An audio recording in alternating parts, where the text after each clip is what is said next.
Act 5, Scene 1, a street in Mantua.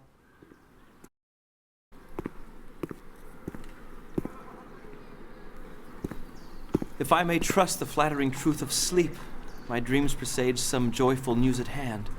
My bosom's Lord sits lightly in his throne, and all this day an unaccustomed spirit lifts me above the ground with cheerful thoughts. I dreamt my lady came and found me dead. Strange dream that gives a dead man leave to think. And breathed such life with kisses in my lips that I revived and was an emperor. Ah me, how sweet is love itself possessed, when but love's shadows are so rich in joy. Youth from Verona! How now, Balthazar? Dost thou not bring me letters from the friar? How doth my lady? Is my father well? How fares my Juliet? That I ask again, for nothing can be ill if she be well. Then she is well, and nothing can be ill. Her body sleeps in Capel's monument, and her immortal part with angels lives. I saw her laid low in her kindred's vault, and presently took post to tell it you. Oh, pardon me for bringing these ill news, since you did leave it for my office, sir. Is it e'en so? Then I defy you, stars! Thou know'st my lodging. Get me ink and paper and hire post horses. I will hence tonight. I do beseech you, sir, have patience. Your looks are pale and wild, and do import some misadventure. Hush, thou art deceived. Leave me and do the thing I bid thee do. Hast thou no letters to me from the friar? No, my good lord. No matter. Get thee gone and hire those horses. I'll be with thee straight. Well, Juliet, I will lie with thee tonight. Let's see for means. Oh, mischief, thou art swift to enter in the thoughts of desperate men. I do remember an apothecary, and hereabouts he dwells, which late I noted in tattered weeds, with overwhelming brows culling of simples. Meager were his looks. Sharp misery had worn him to the bones, and in his needy shop a tortoise hung, an alligator stuffed, and other skins of ill-shaped fishes, and about his shelves a beggarly account of empty boxes, green earthen pots, bladders, and musty seeds. Remnants of pack thread and old cakes of roses were thinly scattered to make up a show. Noting this penury to myself, I said, and if a man did need a poison now, whose sale is present death in Mantua, here lives a caitiff wretch would sell it him. Oh, this same thought did but forerun my need, and this same needy man must sell it me. As I remember, this should be the house. Being holiday, the beggar's shop is shut. What? Ho! Apothecary! Who calls so loud? Come hither, man. I see that thou art poor. Hold, there is 40 ducats. Let me have a dram of poison, such soon speeding gear as will disperse itself through all the veins, that the life-weary taker may fall dead, and that the trunk may be discharged of breath as violently as hasty powder fired doth hurry from the fatal cannon's womb. Such mortal drugs I have, but Mantua's law is death to any he that otters them. Art thou so bare and full of wretchedness, and fearest to die? Famine is in thy cheeks. Need and oppression starveth in thine eyes. Contempt and beggary hangs upon thy back. The world is not thy friend, nor the world's law. The world affords no law to make thee rich. Then be not poor, but break it and take this. My poverty, but not my will, consents. I pay thy poverty and not thy will. Put this in any liquid thing you will, and drink it off. And if you had the strength of 20 men, it would dispatch you straight. There is thy gold. Worse poison to men's souls, doing more murder in this loathsome world than these poor compounds that thou mayst not sell. I sell thee poison, thou hast sold me none. Farewell. Buy food and get thyself in flesh. Come, cordial and not poison, go with me to Juliet's grave, for there must I use thee.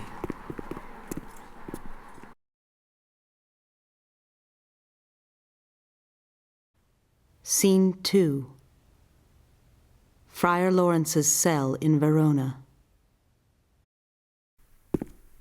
Holy Franciscan Friar, brother, ho! This same should be the voice of Friar John. Welcome from Mantua. What says Romeo? Or if his mind be writ, give me his letter. Going to find a barefoot brother out, one of our order to associate me, here in this city visiting the sick, and finding him, the searchers of the town, suspecting that we both were in a house where the infectious pestilence did reign, sealed up the doors, and would not let us forth. so that my speed to Mantua there was stayed. Well, who bare my letter then to Romeo? I could not send it, here it is again, nor get a messenger to bring it thee, so fearful were they of infection. Oh, unhappy fortune. By my brotherhood, the letter was not nice, but full of charge, of dear import, and the neglecting it may do much danger. Friar John, go hence. Get me an iron crow, and bring it straight unto my cell. Brother, I'll go and bring it thee.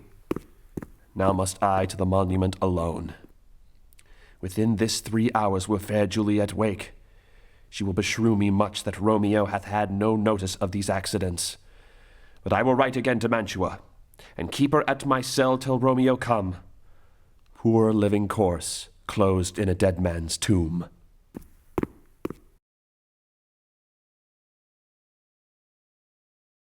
Scene 3.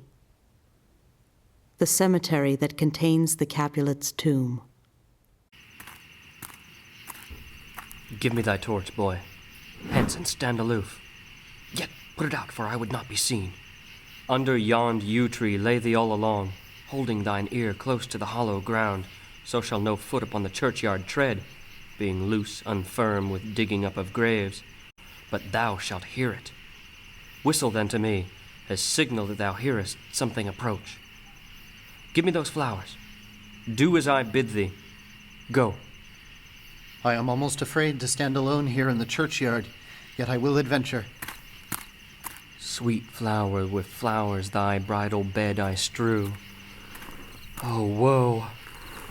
Thy canopy is dust and stones, which with sweet water nightly I will dew, or wanting that with tears distilled by moans.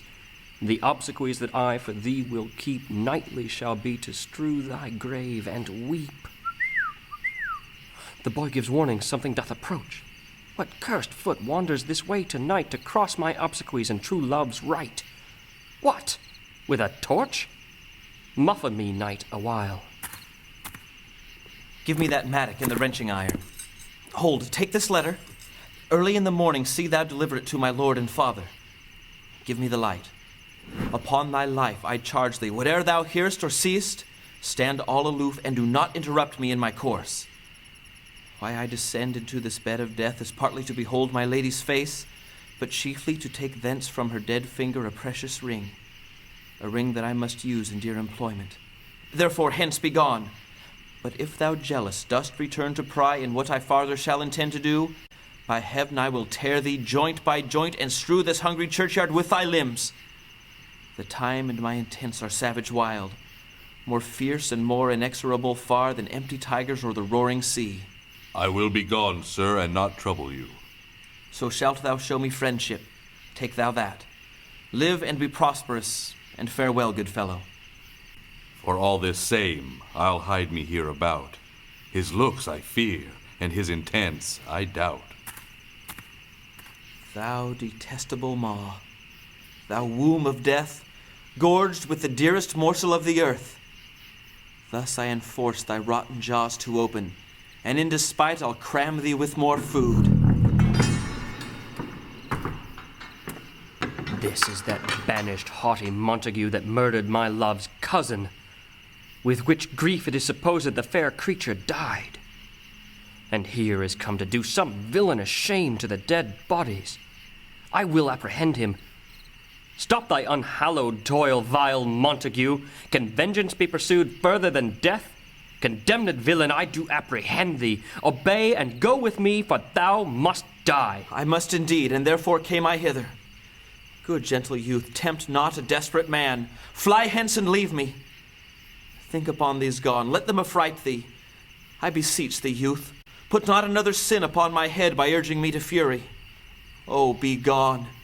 By heaven, I love thee better than myself, for I come hither armed against myself. Stay not, be gone. Live, and hereafter say a madman's mercy bid thee run away. I do defy thy conjuration and apprehend thee for a felon here. Wilt thou provoke me? Then have at thee, boy. Oh, Lord, they fight! I will go call the watch. Oh! I'm slain! If thou be merciful, open the tomb. Lay me with Juliet. In faith I will. Let me peruse this face. Mercutio's kinsman, noble County Paris. What said my man when my betossed soul did not attend him as we rode? I think he told me Paris should have married Juliet. Said he not so, or did I dream it so? Or am I mad, hearing him talk of Juliet, to think it was so? Oh, give me thy hand, one writ with me in sour misfortune's book. I'll bury thee in a triumphant grave. A grave? Oh, no, a lantern, slaughtered youth, for here lies Juliet, and her beauty makes this vault of feasting presence full of light. Death, lie thou there by a dead man interred. How oft when men are at the point of death have they been merry, which their keepers call a lightning before death. Oh, how may I call this a lightning? Oh, my love, my wife! Death, that hath sucked the honey of thy breath, hath had no power yet upon thy beauty. Thou art not conquered. Beauty's ensign yet is crimson in thy lips and in thy cheeks, and death's pale flag is not advanced there. Tybalt, liest thou there in thy bloody sheet? Oh, what more favor can I do to thee than with that hand that cut thy youth in twain to sunder his that was thine enemy? Forgive me, cousin. Ah, dear Juliet, why art thou yet so fair? Shall I believe that unsubstantial death is amorous, and that the lean, abhorred monster keeps thee here in dark to be his paramour? For fear of that I still will stay with thee, and never from this palace of dim night depart again. Here will I remain with worms that are thy chambermaids. Oh, here will I set up my everlasting rest, and shake the yoke of inauspicious stars from this world-wearied flesh. Eyes, look your last. Arms, take your last embrace. And lips, oh, you, the doors of breath, seal with a righteous kiss a dateless bargain to engrossing death. Come, bitter conduct. Come, unsavory guide. Thou desperate pilot, now at once run on the dashing rocks thy seasick weary bark. Here's to my love. O true apothecary, thy drugs are quick. Thus, with a kiss, I die.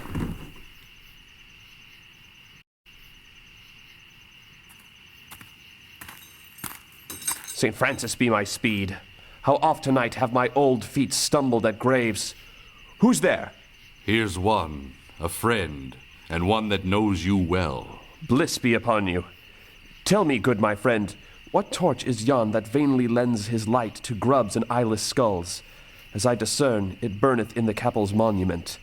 It doth so, holy sir. And there's my master, one that you love. Who is it? Romeo. How long hath he been there? Full half an hour. Go with me to the vault. I dare not, sir. My master knows not, but I am gone hence, and fearfully did menace me with death if I did stay to look on his intents. Stay then. I'll go alone. Fear comes upon me. Oh, much I fear some ill unthrifty thing. As I did sleep under this yew tree here, I dreamt my master and another fought, and that my master slew him. Romeo? Alack, alack, what blood is this which stains the stony entrance of this sepulchre? What mean these masterless and gory swords to lie discolored by this place of peace? Romeo. Oh, pale, who else? What, Paris too? And steeped in blood? Ah, what an unkind hour is guilty of this lamentable chance. The lady stirs. O comfortable friar, where is my lord? I do remember well where I should be, and there I am. Where is my Romeo? I hear some noise. Lady, come from that nest of death, contagion, and unnatural sleep. A greater power than we can contradict hath thwarted our intents. Come, come away. Thy husband in thy bosom there lies dead, and Paris too. Come, I'll dispose of thee among a sisterhood of holy nuns. Stay not to question, for the watch is coming. Come, go, good Juliet, I dare no longer stay. Go get thee hence, for I will not away. What's here? A cup closed in my true love's hand. Poison, I see, hath been his timeless end. O churl, drunk all and left no friendly drop to help me after. I will kiss thy lips. Haply some poison yet doth hang on them to make me die with a restorative. Thy lips are warm. Lead, boy, which way? Yea, noise? Then I'll be brief. O happy dagger, this is thy sheath. There rust, and let me die. This is the place, there, where the torch doth burn. The ground is bloody. Search about the churchyard. Go, some of you, whoe'er you find, attach. Pitiful sight. Here lies the county slain, and Juliet bleeding, warm and newly dead, who here hath lain this 2 days buried. Go, tell the prince, run to the Capulets, raise up the Montagues, some others search. We see the ground whereon these woes do lie, but the true ground of all these piteous woes we cannot without circumstance descry. Here's Romeo's man. We found him in the churchyard. Hold him in safety till the prince come hither. Here's the friar that trembles, sighs, and weeps. We took this mattock and this spade from him as he was coming from this churchyard side. A great suspicion. Stay the friar, too. What misadventure is so early up that calls our person from our morning rest? What should it be that they so shriek abroad? The people in the street cry Romeo, some Juliet, and some Paris, and all run with open outcry toward our monument. What fear is this which startles in our ears? Sovereign, here lies the county Paris slain, and Romeo dead, and Juliet dead before, warm and new killed. Search, seek, and know how this foul murder comes. Here is a friar, and slaughtered Romeo's man with instruments upon them fit to open these dead men's tombs. Oh, heavens! O wife, look how our daughter bleeds. This dagger hath misstained, for lo, his house is empty on the back of Montague, and it missheathed in my daughter's bosom. Oh me! This sight of death is as a bell that warns my old age to a sepulchre. Come, Montague, for thou art early up to see thy son and heir now early down. Alas, my liege, my wife is dead tonight. Grief of my son's exile hath stopped her breath. What further woe conspires against mine age? Look, and thou shalt see. O thou untaught, what manners is in this to press before thy father to a grave? Seal up the mouth of outrage for a while, till we can clear these ambiguities and know their spring, their head, their true descent. And then will I be general of your woes, and lead you even to death. Meantime forbear, and let mischance be slave to patience. Bring forth the parties of suspicion. I am the greatest, able to do least, yet most suspected, as the time and place doth make against me of this direful murder. And here I stand, both to impeach and purge, myself condemned and myself excused. Then say at once what thou dost know in this. I will be brief, for my short date of breath is not so long as is a tedious tale. Romeo, there dead, was husband to that Juliet, and she, there dead, that Romeo's faithful wife. I married them, and their stolen marriage day was Tybalt's doomsday, whose untimely death banished the new-made bridegroom from this city, for whom, and not for Tybalt, Juliet pined. You, to remove that siege of grief from her, betrothed and would have married her perforce to county Paris. Then comes she to me, and with wild looks bid me devise some mean to rid her from this second marriage, or in my cell there would she kill herself. Then gave I her, so tutored by my art, a sleeping potion, which so took effect as I intended, for it wrought on her the form of death. Meantime I writ to Romeo that he should hither come as this dire night to help to take her from her borrowed grave, being the time the potion's force should cease. But he which bore my letter, Friar John, was stayed by accident, and yesternight returned my letter back. Then all alone at the prefixed hour of her waking came I to take her from her kindred's vault, meaning to keep her closely at my cell till I conveniently could send to Romeo. But when I came, some minute ere the time of her awaking, here untimely lay the noble Paris and true Romeo dead. She wakes, and I entreated her come forth and bear this work of heaven with patience. But then a noise did scare me from the tomb, and she, too desperate, would not go with me, but, as it seems, did violence on herself. All this I know, and to the marriage her nurse is privy. And if aught in this miscarried by my fault, let my old life be sacrificed some hour before his time unto the rigor of severest law. We still have no need for a holy man. Where's Romeo's man? What can he say in this? I brought my master news of Juliet's death, and then in post he came from Mantua to this same place, to this same monument. This letter he early bid me give his father, and threatened me with death, going in the vault, if I departed not and left him there. Give me the letter. I will look on it. Where is the county's page that raised the watch? Sirrah, what made your master in this place? He came with flowers to strew his lady's grave, and bid me stand aloof, and so I did. Anon comes one with light to ope the tomb, and by my master drew on him, and then I ran away to call the watch. This letter doth make good the friar's words, their course of love, the tidings of her death. And here he writes that he did buy a poison of a poor apothecary, and therewithal came to this vault to die and lie with Juliet. Where be these enemies, Capulet, Montague? See what a scourge is laid upon your hate, that heaven finds means to kill your joys with love. And I, for winking at your discords too, have lost a brace of kinsmen. All are punished. O brother Montague, give me thy hand. This is my daughter's jointure, for no more can I demand.